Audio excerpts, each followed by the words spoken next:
Warahmatullahi wabarakatuh.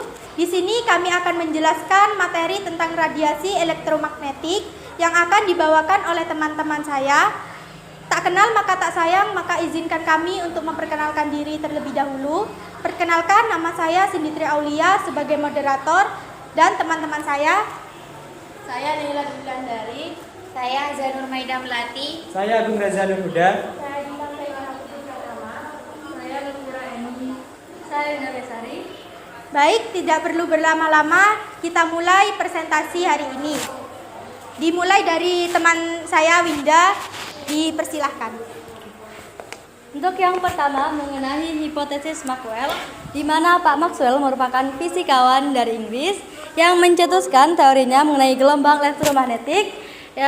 Seperti kata beliau, bahwasanya gelombang elektromagnetik merupakan perpaduan antara gelombang listrik dan juga medan magnet. Kemudian beliau mencetuskan hukumnya ini melalui 3 dasar teori. Yang pertama melalui teori Coulomb, teori Ampere, dan juga teori hukum Faraday. Ya. Oke, terima kasih. Baik, selanjutnya akan dijelaskan oleh teman saya yang berikutnya. Sifat yang ingin dimiliki elektromagnetik 1.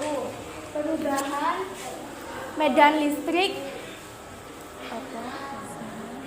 Sifat yang dimiliki elektromagnetik 1. Perubahan medan listrik dan medan magnet pada gelombang elektromagnetik akan terjadi secara bersamaan.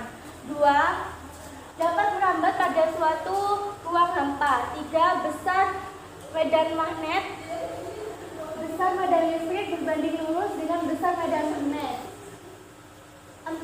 Arah medan listrik dan medan magnet saling tegak mengarah terhadap perambat gelombang.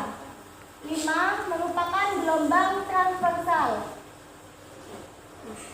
Macam-macam gelombang terdiri atas berbagai gelombang yang berbeda frekuensi dan juga panjang gelombang, tetapi memiliki kecepatan rambat yang sama. Dengan demikian, hubungan antara frekuensi, panjang gelombang, dan juga cepat rambat gelombang dinyatakan sebagai C sama dengan lambda kali F. Dengan C cepat rambat gelombang elektromagnetik yakni 3 kali 10 pangkat 8 meter per sekon, dan lambda adalah panjang gelombang dengan satuan meter, F adalah frekuensi dengan satuan Hertz.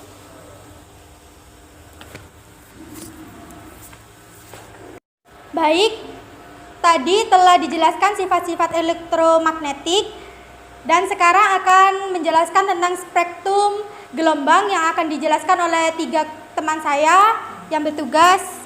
Dipersilakan. Di sini saya akan menjelaskan apa itu spektrum gelombang elektromagnetik.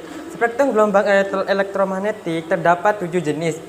Yang pertama adalah gelombang radio. Gelombang radio biasanya terdapat pada alat elektromagnetik seperti radio, televisi, dan juga handphone. Gelombang radio memiliki frekuensi sekitar 10 pangkat 4 sampai 10 pangkat 9 Hz.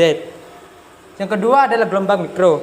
Gelombang mikro adalah gelombang yang memiliki panjang sekitar 1 mm sampai 1 meter dengan frekuensi tinggi sebesar 300 MHz sampai 300 GHz. Yang ketiga, sinar inframerah. Sinar inframerah dapat terjadi dikarenakan suatu elektron yang bergetar dikarenakan suatu panas.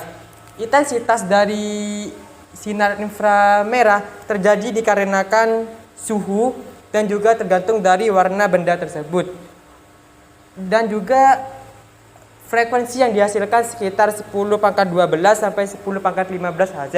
Oleh sebab itu, kita tidak dianjurkan menggunakan inframerah mengenai mata. Oke, selanjutnya cahaya tampak atau visible light. Cahaya tampak atau visible light merupakan spektrum yang dapat dideteksi oleh panca indera manusia, misalnya lampu dan matahari. Panjang gelombang spektrum yaitu berkisaran antara 480 nanometer sampai 700 nanometer. Cahaya terpendek spektrum yaitu cahaya violet atau yang berwarna ungu, dan yang panjang yaitu yang berwarna merah. Selanjutnya sinar UV.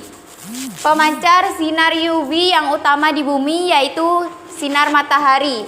sinar UV mempunyai frekuensi antara 10 pangkat 15 Hz sampai 10 pangkat 18 Hz. Selanjutnya sinar X. Sinar X adalah sebuah bentuk radiasi elektromagnetik yang mempunyai panjang gelombang antara 0,01 hingga 10 nanometer dan juga memiliki panjang frekuensi 1016 sampai 1021 Hz. Hal ini dapat sinar X itu dapat menembus tubuh manusia.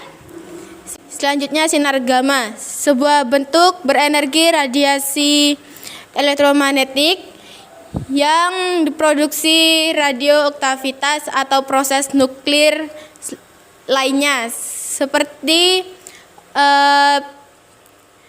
penghancuran elektron atau positron.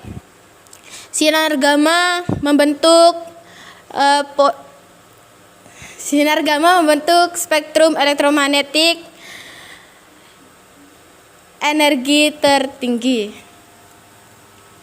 Dari materi yang telah kita bahas hari ini, radiasi elektromagnetik juga memiliki dampak atau bahaya bagi kehidupan sehari-hari.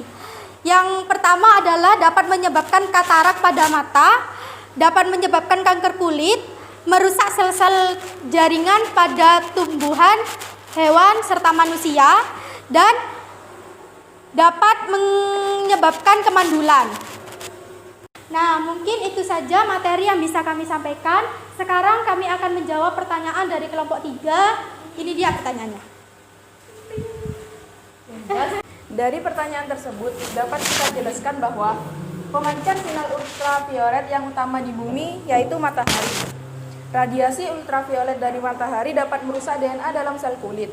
DNA berfungsi sebagai mengatur kerja sel. Jika kerusakan DNA semakin banyak akibat paparan sinar matahari dari waktu ke waktu, sel tidak dapat berfungsi sebagaimana mestinya. Sel itu akan mulai tumbuh di luar kendali hingga menyebabkan kanker kulit terjadi. Mungkin itu saja yang bisa kami sampaikan. Kurang lebihnya kami mohon maaf. Wassalamualaikum warahmatullahi wabarakatuh.